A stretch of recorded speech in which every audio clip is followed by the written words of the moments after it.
endireitando as veredas,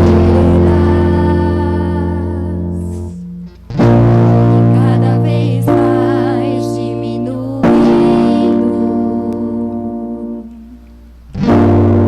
porque importa que ele cresça.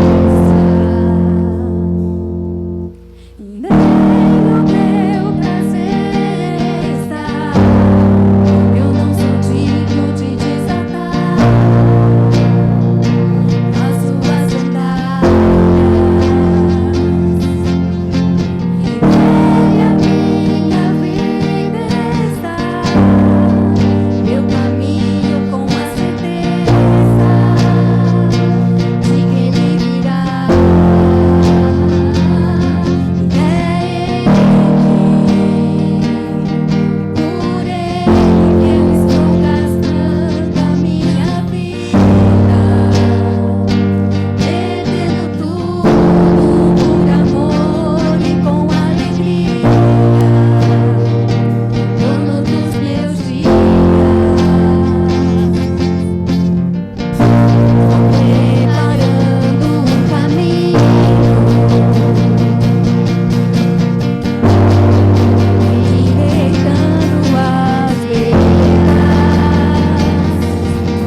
Glória a Deus. Amém. Graça e paz. É Ele. É por Ele. Você consegue refletir um pouquinho onde você estaria hoje se você não tivesse conhecido Jesus?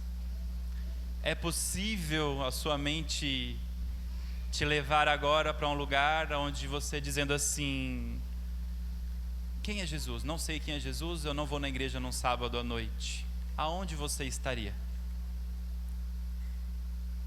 Eu sei onde eu estaria. Tenho certeza que não estaria dando nenhum tipo de orgulho para minha mãe,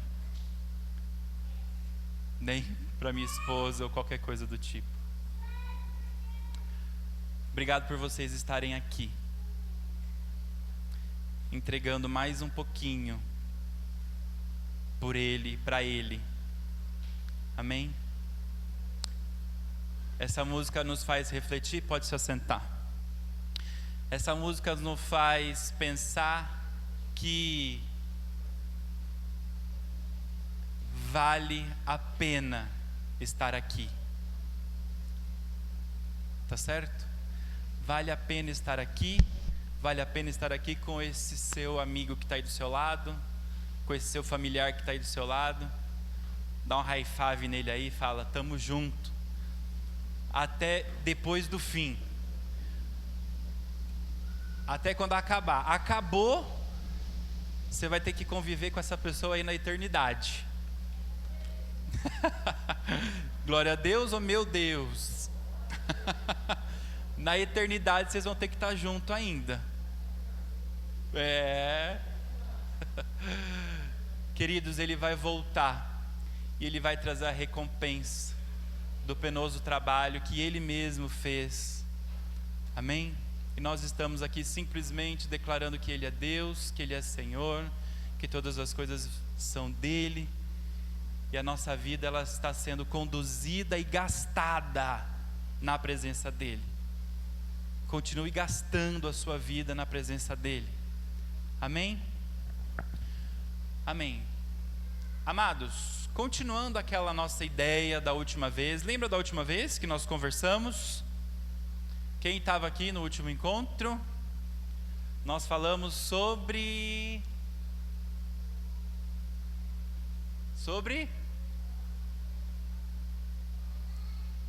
intercessão. Escolhas. Foi a parábola dos talentos, não é verdade?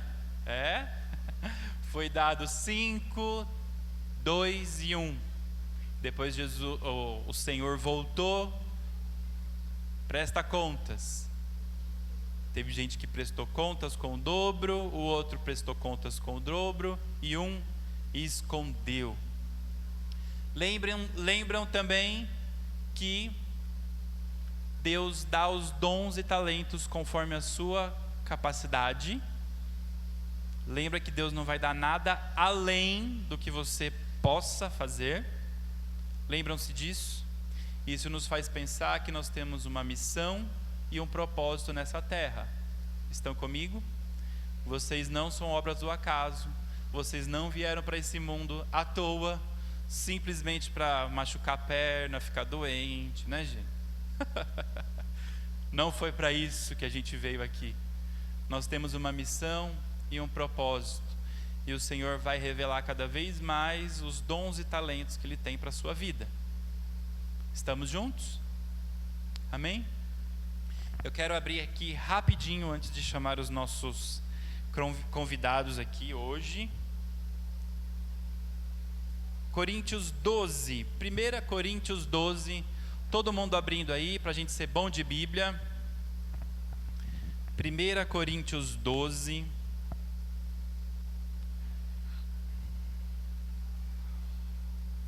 Vamos lá? Vamos fazer uma leitura corrida aí, para vocês ficarem bom de leitura. Quem já lê muito bem aqui?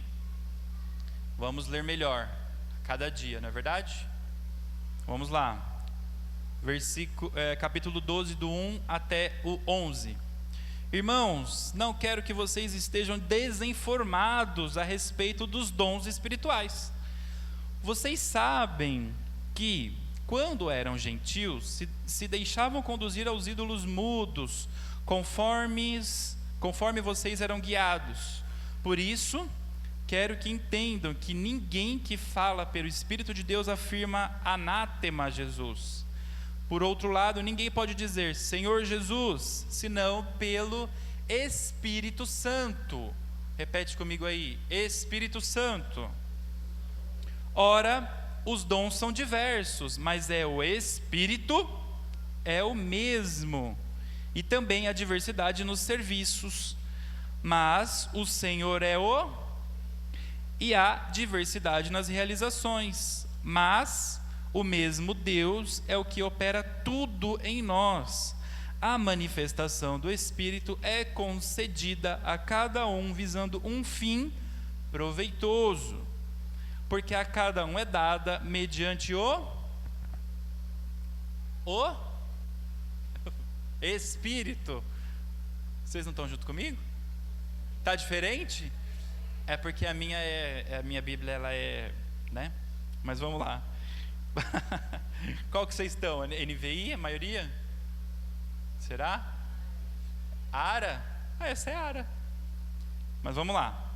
Porque a cada um é dada mediante o Espírito a palavra da sabedoria, a outro segundo o mesmo Espírito a palavra do conhecimento, a um é dada no mesmo Espírito a fé, a outro o mesmo Espírito dons de curar, a outro operação de milagres, a outro profecia, a outro discernimento de espíritos, a um é dada a variedade de línguas e a outro a capacidade de interpretá-las, mas um só é o mesmo Espírito, realiza todas essas coisas, distribuindo-as a cada um individualmente, conforme o que Ele quer. É conforme eu quero?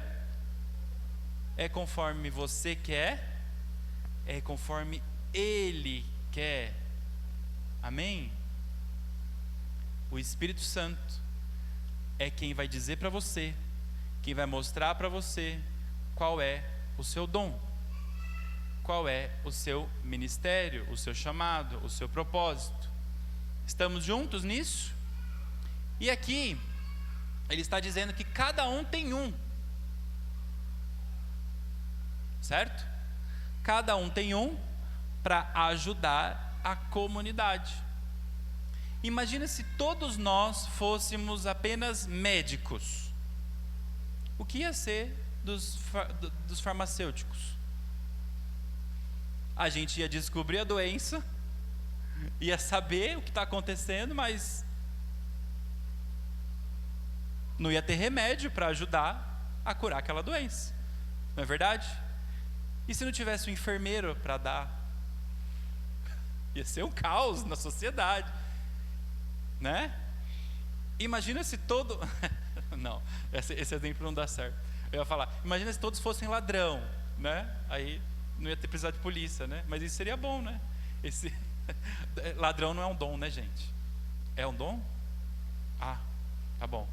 Vocês estão prestando atenção em mim, né? Muito bem. Mas imaginem isso, se todos fossem professores igual eu, cara, caos total. Tinha que ter jogador de futebol, vendedor, advogado, não é verdade? E a mesma coisa com os dons espirituais. E nessa carta Paulo está dizendo, eu não posso deixar de falar isso com vocês. Eu não quero que vocês sejam desinformados. Ok?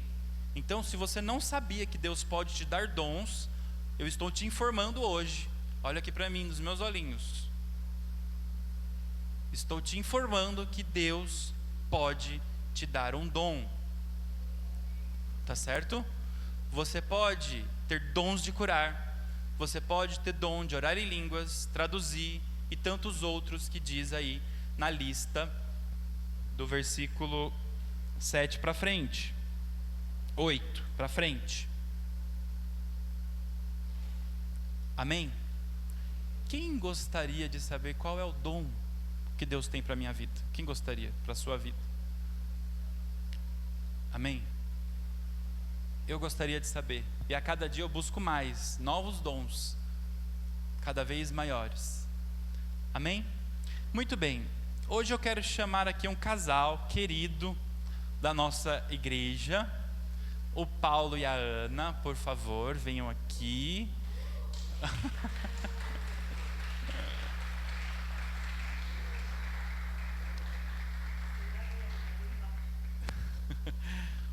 O Paulo e a Ana estão aqui conosco desde antes que eu cheguei. Pode sentar à vontade. E eu chamei eles para a gente ter uma conversa, onde que nós vamos descobrir aqui como que Deus trabalhou na vida deles. Não é verdade? Há tantos anos trabalhando na igreja, servindo, eu creio que Deus fez coisas lindas na vida deles. Quem concorda comigo? Então, nós vamos aqui conversar, tá bom? Bem à vontade. Esse microfone aqui eu acho que funciona, dá uma olhadinha aí.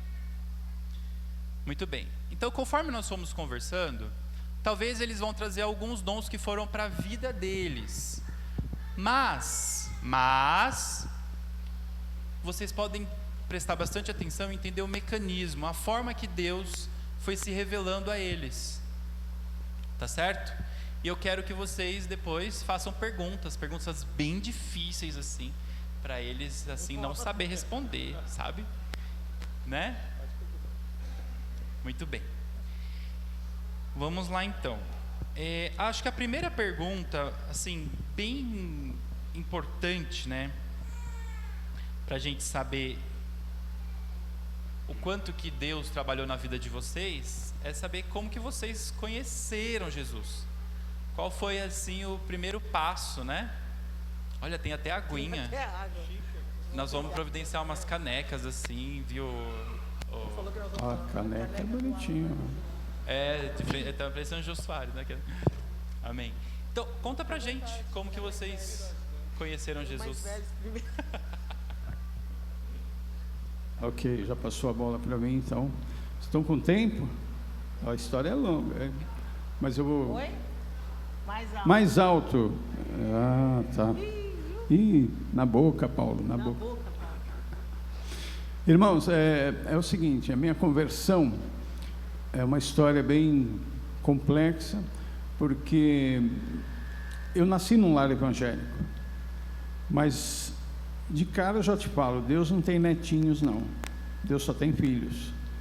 Então nós precisamos ter a nossa experiência com Ele e a nossa conversão.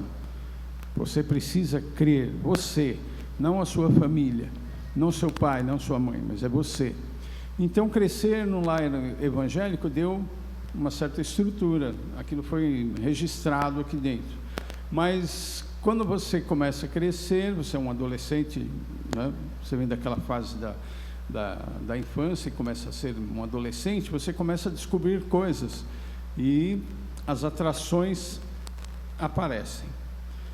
E como eu não era convertido ainda, eu fui cedendo às atrações do mundo e fui correndo para as coisas do mundo. A primeira coisa que me aconteceu foi que eu fui tocar violão, aprender a tocar violão, que meu pai tocava, e foi me ensinar. Isso eu já tinha 9 anos. 9 anos, uma hora eu aprendo, né? Mas tudo bem.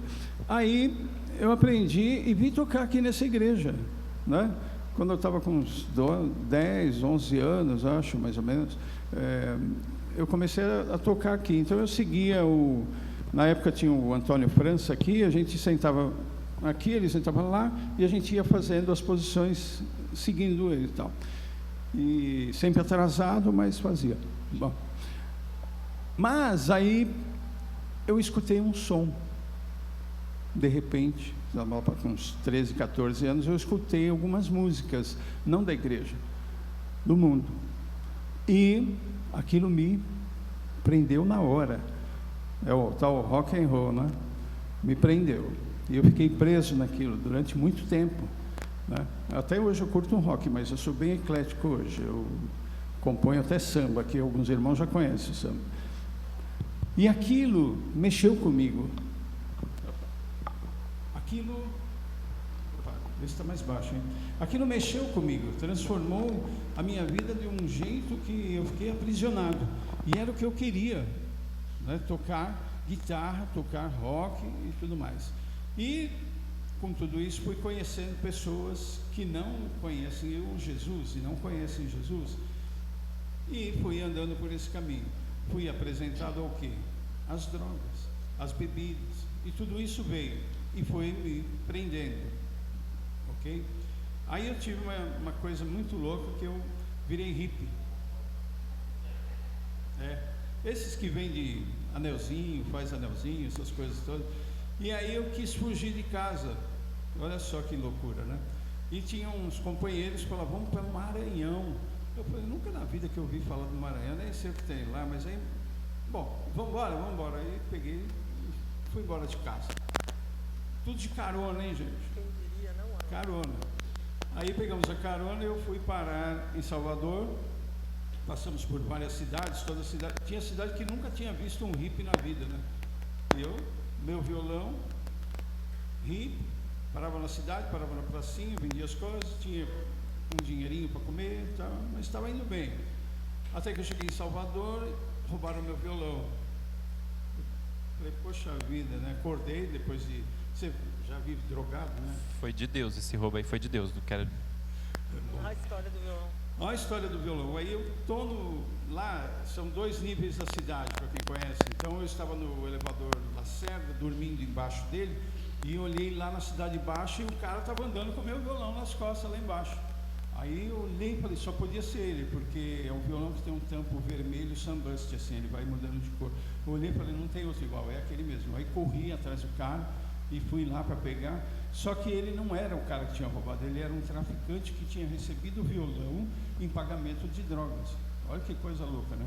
Eu falei, esse violão é meu, tenho nota aqui, tenho tudo, eu quero o meu violão e tal. E o cara foi indo embora e eu fui indo atrás querendo o violão e ele me conduziu até a boca de fumo.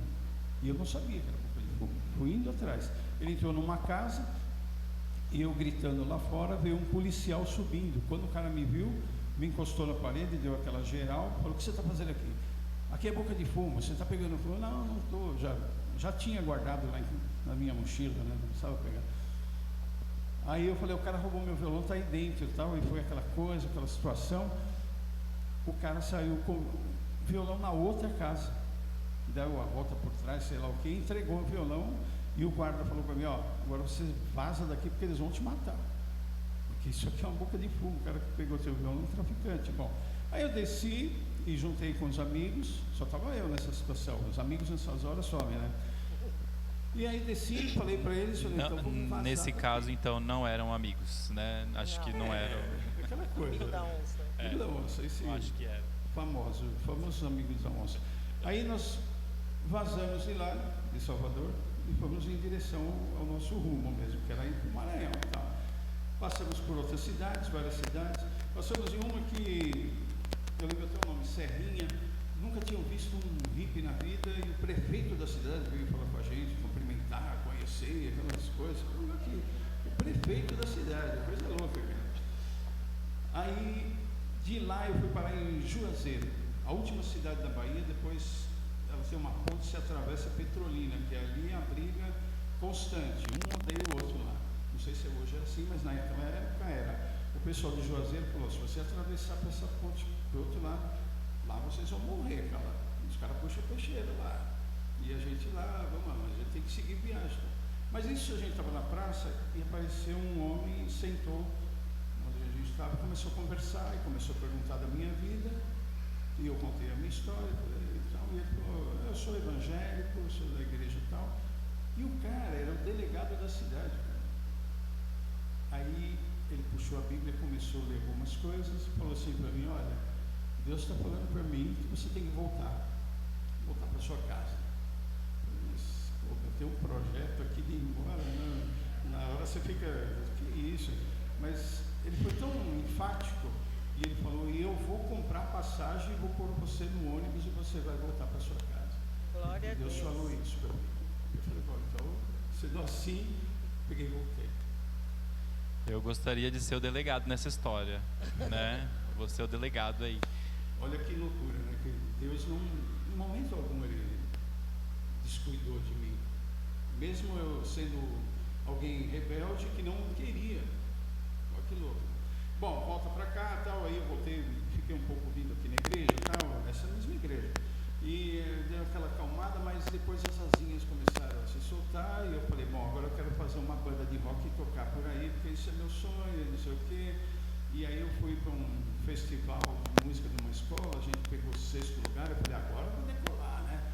A banda vai, o som rolando e tal, e aquele rock e tudo, eu sempre compus, e eu compunha músicas para o mundo, falando coisas que hoje eu falo, meu Deus, é verdade, né? Ainda bem que o senhor já esqueceu, já lançou para o mar, lá no mar do esquecimento.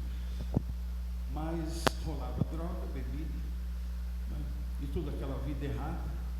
E um dia eu me deparei com a minha vida, olhei, falei, cheguei em casa, porque eu saía de sexta noite e voltava para casa só na segunda noite, a minha família toda desesperada, minha mãe sempre preocupada, não dava notícia, mas né, sabe lá o que ia acontecer. Mas eu já estava com a vida bem prejudicada mesmo, me sentindo muito mal com aquilo e tudo. E eu cheguei numa segunda-feira em casa à noite, parei, falei, olha Deus, estou cansado. E eu tinha só 23 anos. Falei, Deus, se o Senhor existe mesmo, eu quero mudar minha vida. Olha que coisa. Aí no dia seguinte, fui dormir, no dia seguinte eu acordei, fui para a sala da minha casa, tinha uma Bíblia assim, aquilo que eu falei na noite anterior veio à memória, ficou vindo, segundo que era uma mudança, e eu comecei a observar que eu já tinha mudado. Eu não podia nem pensar no cigarro, olha que coisa louca, eu fumava também, bebida, essas coisas, parecia que tinha passado. Droga é uma coisa que prende a pessoa, é um vício, eu quero ser outra pessoa e não estou sentindo desejo de nada disso. Abri a Bíblia e comecei a ler no Evangelho de João, e a primeira coisa que você lê ali é que no princípio é o Verbo, ele era o Verbo, e o Verbo estava com Deus, e o Verbo era Deus. Eu falei, pô, isso aqui está falando de Jesus, a pessoa mais importante que existe. E quando chega no versículo 11 ou 12, fala que a todos quantos o receberam, deu-lhes o poder de serem feitos filhos de Deus, a saber, aqueles que creem no seu nome. Eu desabei a chorar, mas eu parecia assim, bezerro desmamado, quem já viu, né? Mas eu chorava copiosamente, assim, aquela coisa, eu falei, meu Deus, estou sentindo algo diferente. E o Espírito de Deus falou comigo, vai orar com a sua mãe. E minha mãe estava na cozinha. Eu fui até lá e falei, mãe, ora por mim. E era o sonho dela, eu acho, né? Porque ela passou mais de 8 anos orando por mim, junto com a minha irmã, meu irmão, o pastor Euclides, e aquela coisa, e vários irmãos aqui da igreja também oravam por mim, intercediam por mim. E ali eu chorei tanto, e ela chorou comigo, e depois eu voltei para a sala, fiquei lendo e falando para Deus, eu me arrependo de todos os meus pecados, eu não quero mais ser essa pessoa, e eu me entrego ao Senhor. Amém. Yeah! Glória a Deus. E aí, Havia umas brechas na minha vida que o Espírito de Deus foi me mostrando e eu pude identificar. A bebida era uma brecha muito grande. Se eu tomasse um copinho de cerveja, eu queria mais e me afundava mais, e eu fiz o voto há 40 anos atrás, de nunca mais tomar nada alcoólico. Isso é uma coisa pessoal minha que eu fiz com o Senhor, porque era uma brecha, o inimigo entrava por essa brecha, ele tinha acesso à minha vida por essa brecha. Eu percebi isso pelo Espírito e falei, agora acabou, fechou a porta, o inimigo. Glória a Deus. Aleluia. Olha só, tem 2 pontos importantes aqui que a gente precisa entender. Primeiro ponto importante, você vai fazer alguma coisa da sua vida. Alguma coisa você vai fazer. Você vai tocar, você vai ser um bom médico, você vai ser um bom enfermeiro, você vai ser um bom economista. Em nome de quem? E para quem você vai fazer isso? você mesmo? É para viver esse mundo porque, afinal de contas, é isso que eu tenho para fazer mesmo?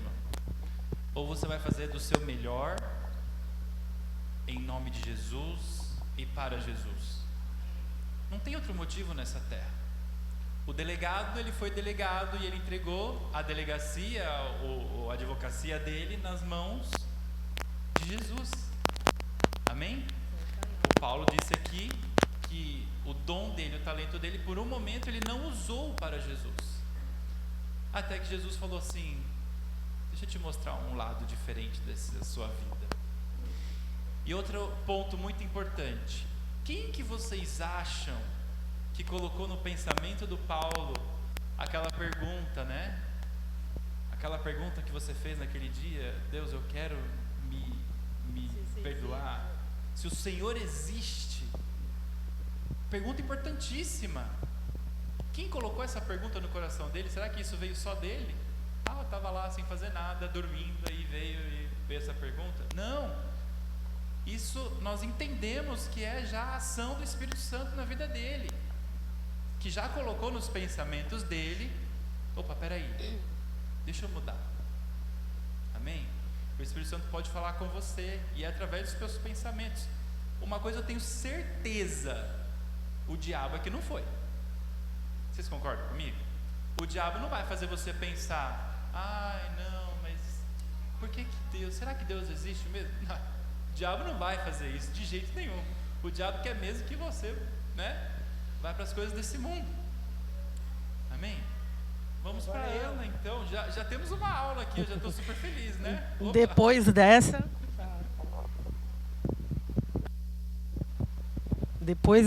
Não. Depois desse testemunho fica difícil, né? Vai lá, você consegue. Eu consigo. Vou chocar você. Eu preciso falar da minha conversão falando um pouco do meu pai, né? Meu pai, ele começou a namorar com a minha mãe, e a minha mãe era de família cristã, e o meu pai era de família católica. E era assim, numa época que era muito diferente do que é hoje, né? Então, o papai, a mamãe começou a namorar com ele, e o papai tinha que ir na igreja com ela, né? Porque ela não ia namorar e fazer nada se não fosse na casa do Senhor. E aí foi que começou. Meu pai entrou para a igreja, os jovens o envolveram, ele fazia parte do coral, e casou, lógico, e foi uma vida na igreja. Um belo dia, ele trabalhava com caminhão, era motorista de caminhão, ele aceitou Jesus em cima do caminhão dele, lendo a Bíblia, sozinho. Ele falou: eu não tive um encontro, esse Jesus pessoal, né? Eu conheço aquele Jesus que eu ouço na igreja. E aí ele começou a evangelizar todo mundo. Ele evangelizou minha mãe aceitou Jesus com ele. Você já aceitou Jesus? Ele falava para minha mãe. Minha mãe, eu aceito Jesus. Não, mas você já fez a oração e tal? E foi. E começou a evangelizar todo mundo, meu tio que era pastor e todo mundo, enfim, foi internado como louco. Ele estava fora de si, de tão forte que foi a conversão dele. E eu cresci ouvindo isso, esse testemunho, né? E quando eu era pequena, eu era criança, e o meu pai evangelizava, ele falava assim: você precisa experimentar Jesus. Não adianta você ouvir falar de Jesus, você precisa experimentar. Eu tenho aqui um punhado de sal e na outra mão um punhado de açúcar. Como você sabe o que é sal, o que é açúcar? A pessoa falava: eu tenho que experimentar. Ele falou: Jesus é assim. E aquilo foi me marcando profundamente. Eu aceitei Jesus, eu tinha uns 10 anos de idade. E eu falei: pai, eu preciso experimentar. Eu aceitei Jesus dessa forma. E tive uma experiência, enquanto criança, adolescente, com meu pai. Nós fazíamos evangelismo no Hospital das Clínicas, em presídio, em manicômio. Era uma loucura acompanhar meu pai. E eu tive uma experiência aos 14 anos, que eu fui falar com uma pessoa na sessão de queimados no Hospital das Clínicas, que para mim foi a que mais me marcou, porque é chocante, né? Depende do dia que você vai, a coisa, aquele cheiro de formol, aquela coisa, me marcava muito. Todo terceiro domingo do mês estávamos nós lá. E a gente não tinha muito tempo, você tinha que cantar e tentar falar pessoalmente com as pessoas, falar de Jesus para a pessoa aceitar Jesus, e aquilo lá, né? Eu já estava há uns ano e meio lá com meu pai, e aí ele falou, não tem tempo, fala com a pessoa. E eu fui falar, a pessoa era surda. E eu falei, Jesus, e agora, né? Como é que eu vou falar de Jesus, mas eu não posso não falar de Jesus? E eu orei, Deus, me ajuda, eu preciso que ela ouça, que ela entenda, em nome de Jesus. Aí eu fui, falei alto com a mulher, ela falou, estou ouvindo. Foi a primeira vez que o Senhor manifestou um dom de cura na minha vida, e foi muito marcante. Peraí. Eu não sabia de nada, tá? Calma aí. Peraí. Vamos lá. A receita do bolo. Ser como criança e pedir como criança, porque naquela época não tinha. Você não orou nem um pouquinho antes. Nada, foi ali, Deus. Não foi um jejum de 5 dias. Não. Meu pai. É porque ele queria que aquela pessoa ouvisse a palavra de salvação. E essa foi uma coisa que me marcou profundamente. Uma outra experiência no Hospital das Clínicas também foi quando eu fui falar com uma senhora, de novo na sessão de queimados. E ela falou para mim assim, é muito fácil para você, você é nova, você está bonita, tem saúde, e você não sabe o que você está falando. Aí eu já era meio italianona, né? Eu falei, eu podia estar em qualquer lugar, mas olha, eu estou aqui falando de Jesus para a senhora, eu estou bem, eu podia estar, né? Ela me olhou assim, mas não foi aquele, ela ainda aceitou Jesus, né? Aí eu tinha dificuldade de falar, pai, o pai vinha. Mas o que me marcou foi eu lembrar aquilo quando eu tinha 18 anos, onde eu estava fazendo um tratamento de câncer, quimioterapia, e eu comecei a evangelizar, falando, eu sei o que você está passando, mas Jesus, né? E falava do plano da salvação. Então, a hora que a gente não sabe, o Espírito Santo está trabalhando, nos moldando, porque Ele quer nos usar mesmo quando você não percebe, né? Então, quando você olhava para a coleguinha do lado, começando a quimioterapia e tudo que a gente sabia que a gente estava passando, ela falou para ela, tem Jesus, né? E eu tive uma colega que chamava Verônica, e nós fazíamos, você faz a quimioterapia, depois tem um tempo, né? Às vezes você dá um tempinho e faz rádio, dá um descanso, né? Agora que eu tinha esquecido a palavra. Dá um descanso. Nesse descanso, uma menina a Verônica, que fazia a quimioterapia comigo, não voltou. E aquilo começou porque eu não tinha conseguido falar de Jesus para ela, porque sempre ela não estava bem.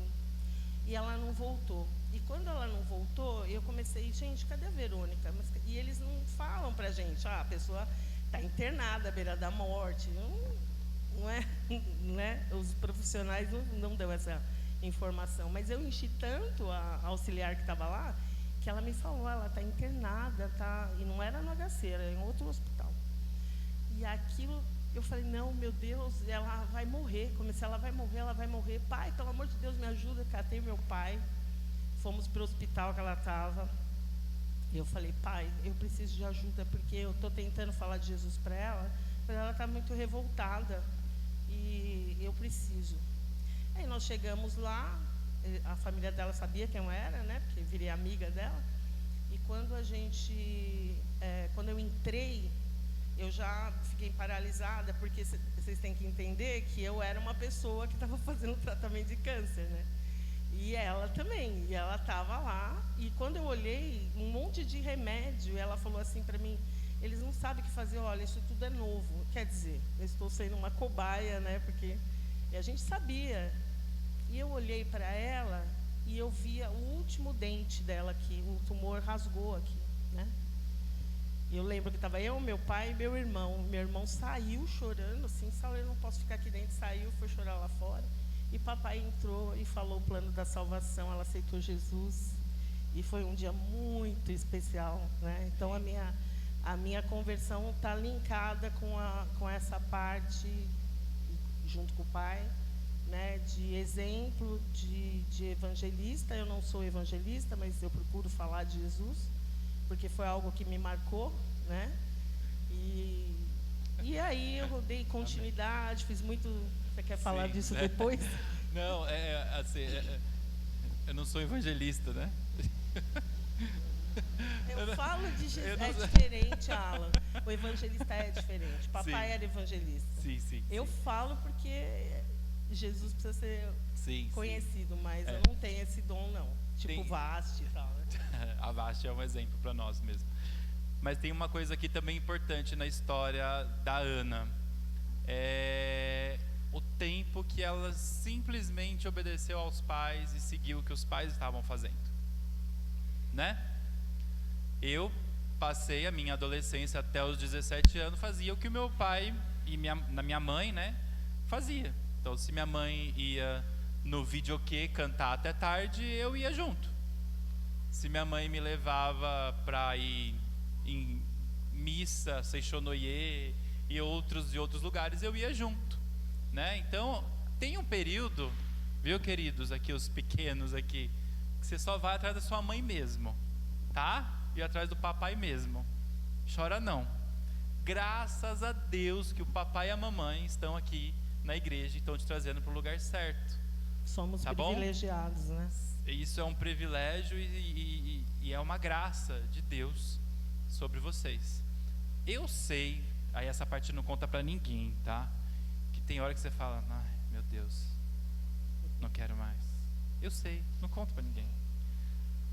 Mas obedeça, tá bom?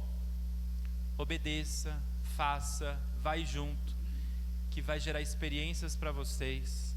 E no momento que o Senhor quiser, como disse lá em Coríntios, na hora que Ele mandar, o dom vai vir e você vai ter a sua experiência pessoal com Ele. Amém? Amém. Muito bem. Glória a Deus, hein? Amém. Se vocês tivessem me falado antes, eu ia, meu Deus. Vamos pensar aqui uma segunda pergunta, né? O Paulo tem aí o dom da música, ele desenvolveu muito isso, composição, a guitarra, o violão, e desenvolveu isso, né, ao longo da vida. E o seu, Ana, qual que é o seu principal dom? O que você entende hoje como o seu principal chamado, né? E como que você usa isso a favor do reino, né? Então, meu principal dom foi, durante muitos anos, o canto, porque eu usei isso. Depois eu fiz parte de um grupo musical e cantei por 12 anos nesse grupo musical. E a gente fazia trabalhos na FEBEM, cantar em cima de um caminhão e ninguém está vendo, mas depois a gente cantando num shopping, no Natal, a pessoa falar, eu aceitei Jesus, ó, vocês estavam lá no caminhão. Eu quase falei, oh meu Deus, porque acho que Deus às vezes deixa a gente saber para nos dar um ânimo, né? E também a gente fez parte de um grupo que é o Casados para Sempre, e o Paulo presenciou, né? O pessoal chegava lá, você cantou no meu casamento, você fez não sei o quê. Eu falei, nossa, gente, você até esquece, né? Então, por muito tempo, a última vez que a gente cantou na FEBEM foi com uma rebelião, né? A gente saiu com as caixas de som correndo, corre!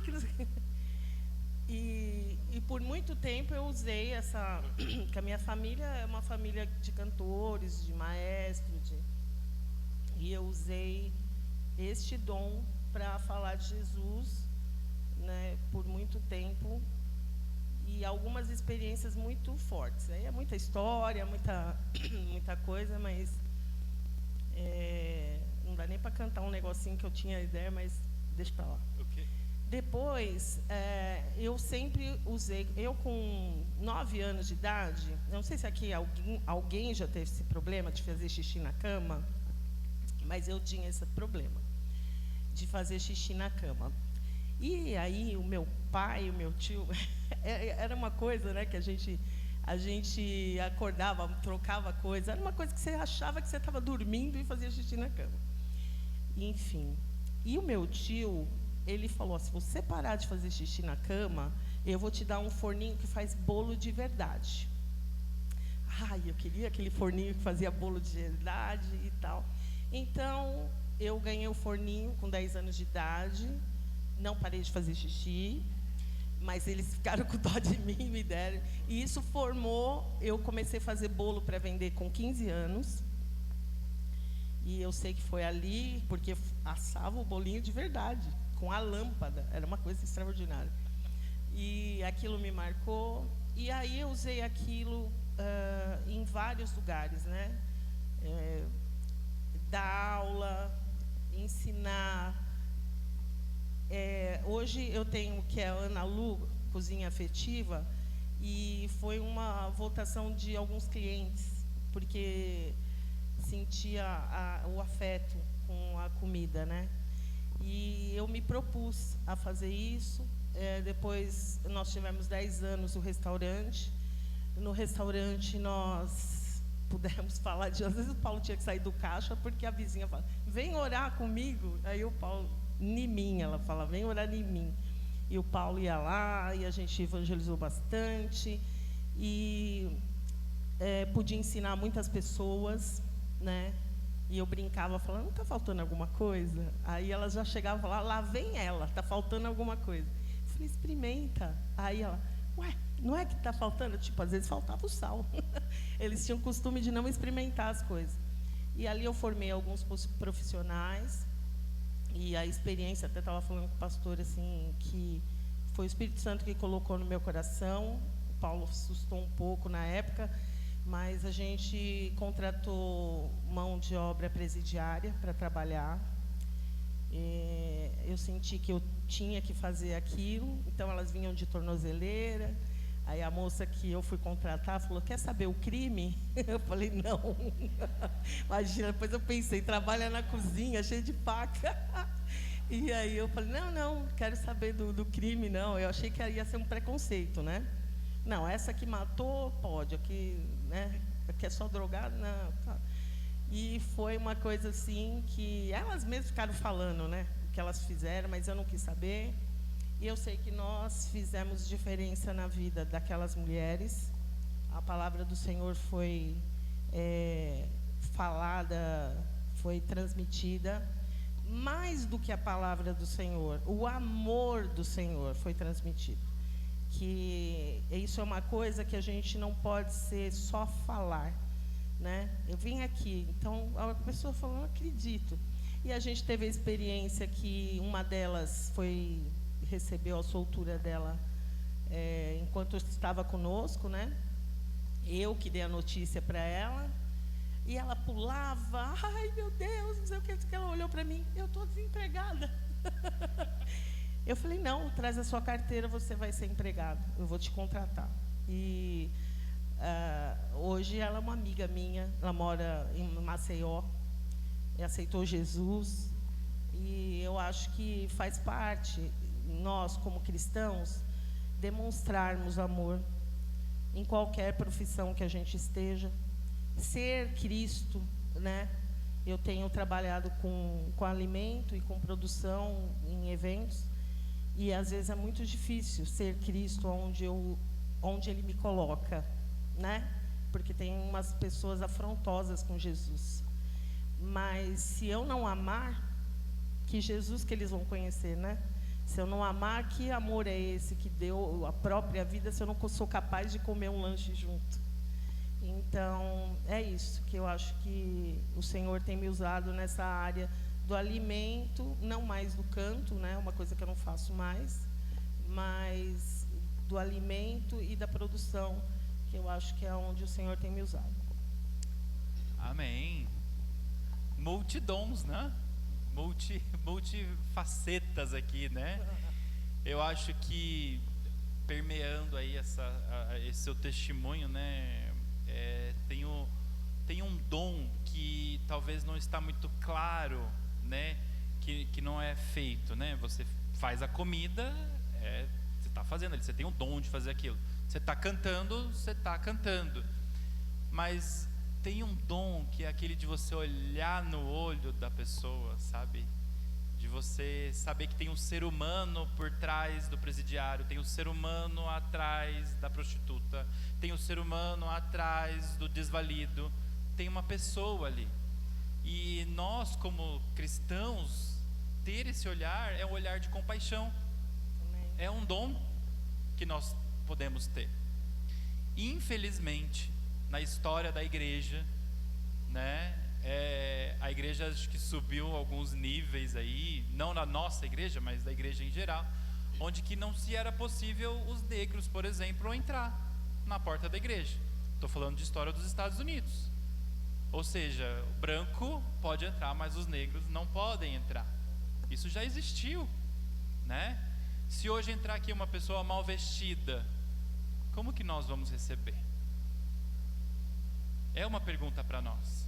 Tenho certeza que nós vamos lá e vamos receber, lógico, mas esse olhar de compaixão, esse dom, essa forma de receber a pessoa, é uma coisa que nós precisamos da capacitação do Espírito Santo cada vez mais, né? Porque eu tenho certeza que essa porta aqui vai ficar pequena para a gente receber presidiários, ex e tudo mais. Estamos preparados? Que vai ser ex tudo. Como nós fomos ex alguma coisa no passado, Sim. vai ser ex tudo para ser chamado filho hoje. Oh, meu Deus. Aleluia. É isso mesmo. Muito bem, vamos caminhando aqui para um caminho final. Eu queria que vocês trouxessem um pouquinho de testemunho de vocês e práticas de vocês em relação à oração, porque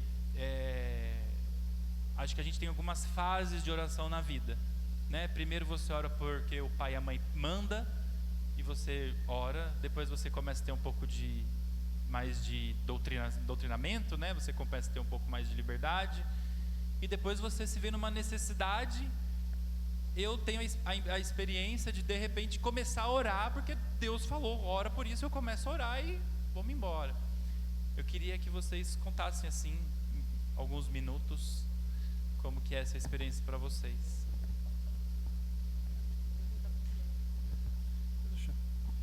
Então, a oração é uma coisa que nasce o desejo no teu coração de ter comunhão com o Senhor.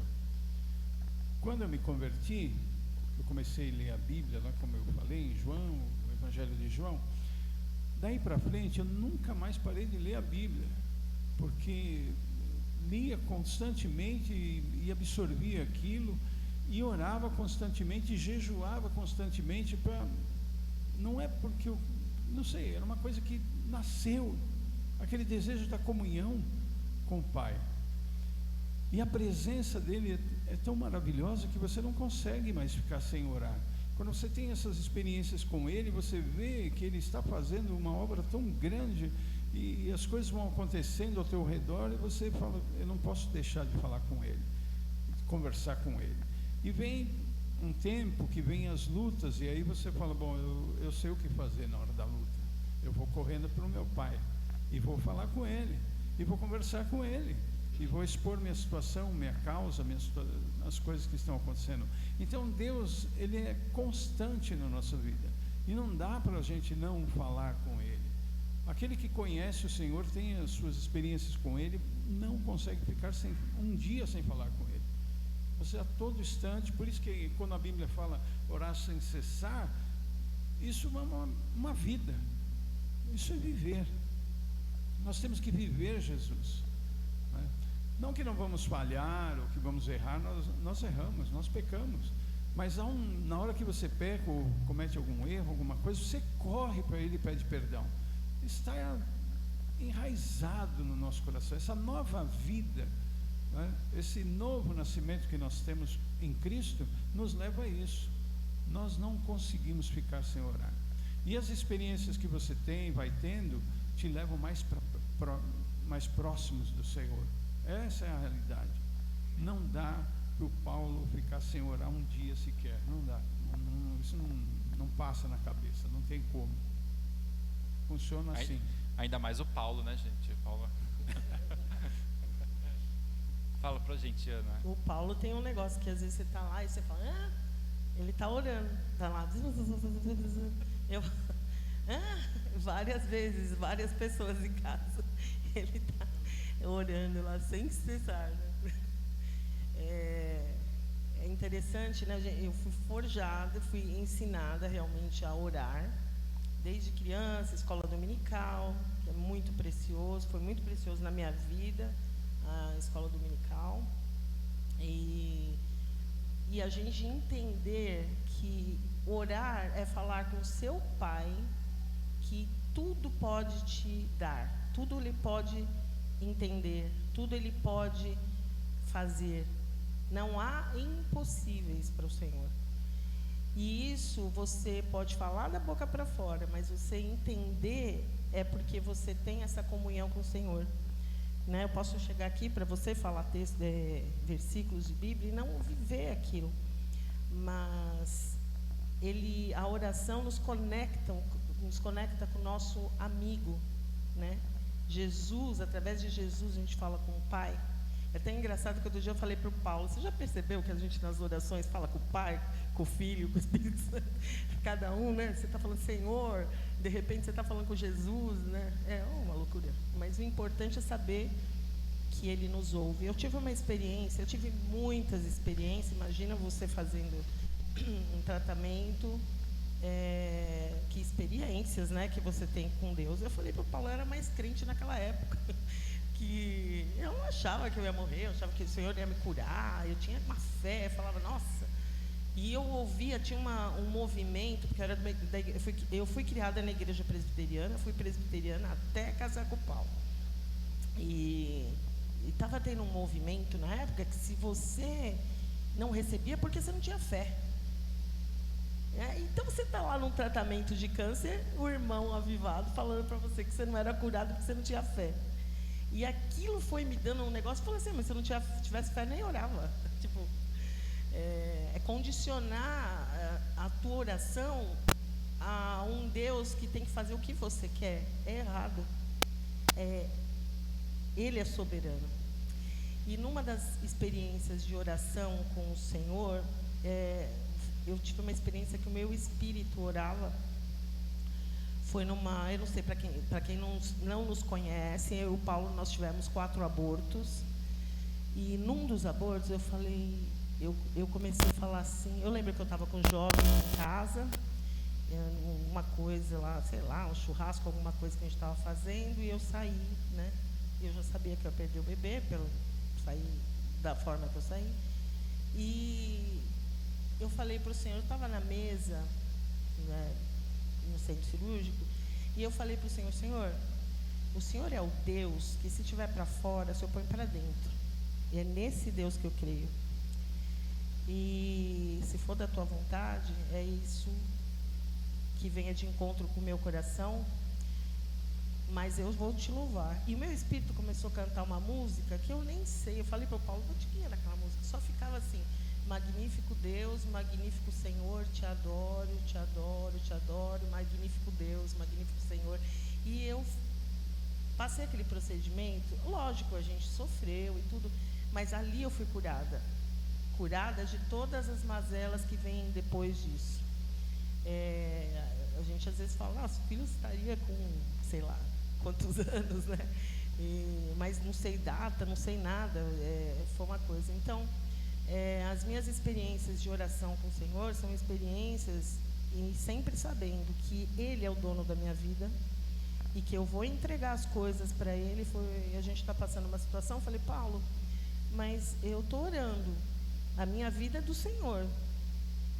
Se isso não for para ser, eu humanamente fiz o que é certo, não foi? Foi. Então, é o Senhor, está entregue nas mãos do Senhor.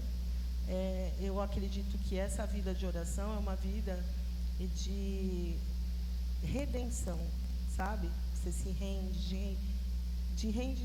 rende aos pés do Senhor, colocando Ele aonde Ele está, que Ele é Deus, e aonde você está, você é servo. E Ele vai fazer conforme a vontade dele. Assim eu creio. Pode ser meio presbiteriano, mas... Amém, amém. só falar mais uma coisinha sobre oração. A oração não é só o momento onde nós estamos passando dificuldades. Não, a oração é essa comunhão com o Senhor diária e a gratidão. A gratidão para o que Deus tem feito, a gratidão por tudo que Ele é na nossa vida, a cada instante, a gratidão por saber que Ele está sempre presente ali, sabe? Quando você pega um texto tão conhecido, o Senhor é meu pastor e nada me faltará, e você se curva diante dele e fala, sou grato por tudo que tenho, por tudo que o Senhor tem feito. Gratidão diante do Senhor. Acho que nós precisamos ter essa gratidão. Nós precisamos expressar essa gratidão ao Senhor constantemente. Que Amém. nada tem faltado. As lutas vêm, as dificuldades estão aí na nossa frente, mas a misericórdia dele é grande. E a gratidão tem que existir no nosso coração. Amém. Por falta de gratidão, o povo de Israel perdeu uma geração inteira, né? Rodando lá no deserto. Amém. Obrigado pela coragem de vocês contarem aqui essas coisas, esse testemunho que não deve ser fácil, né? Pôr para fora.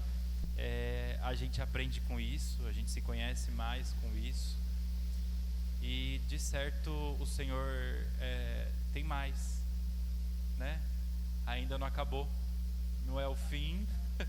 Não tem como o cristão se aposentar de ser cristão, não é verdade, pastor Roberto? Não tem aposentadoria, tá bom? Quando chegar a sua senha, você vai para lá e vai estar junto com ele ainda, tá bom? Glória a Deus por isso. Só tenho uma coisinha sobre a oração para falar. A oração, ela não é sozinha. A gente não consegue orar sozinho, é impossível orar sozinho. A oração, ela tem que ter no mínimo 2 pessoas, porque senão não é oração. Uma pessoa fala, a outra responde, e essa outra pessoa é o Senhor Jesus. Se você ficar falando sozinho, eu sinto dizer, mas você não está orando, você está fazendo um monólogo, você está falando sozinho. A oração, para ser oração, precisa de 2 pessoas. No caso, você e Jesus, que é uma pessoa em espírito. Ok? Difícil de entender? Não? Mole? Fácil? Amém. Então nós vamos tirar aqui alguns minutos para orar. Mas primeiro, uma salva de palmas para eles. Obrigado. Obrigado mesmo. Vamos fazer o seguinte. Ana, canta pra gente. Paulo, pode ser? Pode ser? Vamos, pega uma música aí, daquelas bem legais assim, que vocês já sabem. Queridos, nós já vamos brincar. Enquanto eles se arrumam aqui, eu quero dar alguns recadinhos rápidos, tá bom? Mês de dezembro nós não vamos ter esse encontro aqui neste lugar no quarto sábado, porque vai ser festa de Réveillon, Natal, essas coisas, tá? Alguns de vocês vão estar viajando. Eu pretendo, junto com a equipe aí, pensar um evento bacana pra gente fazer num parque, numa lanchonete, alguma coisa desse tipo, tá? Mas a gente precisa ver data, então a gente conversa sobre isso, combinado? Combinado? Beleza? Então, mês de dezembro, nós não vamos nos reunir aqui. Janeirão, provavelmente. E aí o ano que vem tem muita coisa legal para nós. Esse ano já foi uma bênção. Quem gostou desse ano? Eu achei que foi muito bom. E se Deus quiser, vamos ter melhores coisas aí para acontecer pro ano que vem. Tá certo? Vamos ficar de pé.